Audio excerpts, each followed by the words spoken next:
Good afternoon, my fasting friends. Happy Monday. After a long social media hiatus, most of Saturday and Sunday, we're back. Highly recommend that you guys do that a little bit every once in a while if you haven't done it, right? Take a nice little breather from social media electronics. But as we're wrapping up the month of April, I want to go over this process that works really, really well for making long-lasting change. Some of you guys have been taking fasting and just annihilated it. Others of you have done okay, and some of you have struggled, and that's okay. But maybe we can figure out where along the way we fell off, where something just didn't click, right? So it always needs to start with your thoughts, your thinking, your reason why.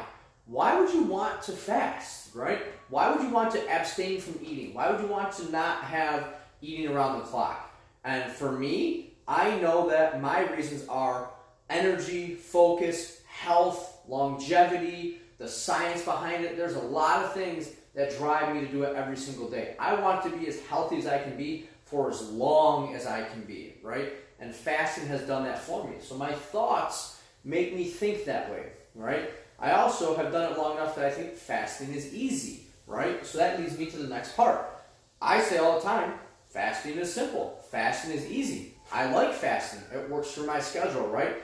I'm programming this computer to think that it's doable. If I said, I could never do that, fasting is so hard, I can't seem to get it, I'm a failure, you're never going to be successful with fasting, right? So you have to look at what you're thinking, how you're speaking, and then watch your actions, right? Because you could think fasting is great, you have all these great ideas, and you could talk about it all the time, but then if you don't actually do it, nothing happens, right? So the actions speak louder than the words. So that's pretty easy to understand. We actually have to do it. You do it long enough, and then that becomes a habit. After you do that long enough, it just becomes part of what you do. 3+ years, and it's a habit, which turns into a routine, which we go down the chain, right? The next part is, again, if you have crushed it, if you've knocked it out of the ballpark, I want you to understand that that is amazing. But we need to compare ourselves against ourselves. So this is John now, as in today. This is future John, and this is a dead marker. This is past John.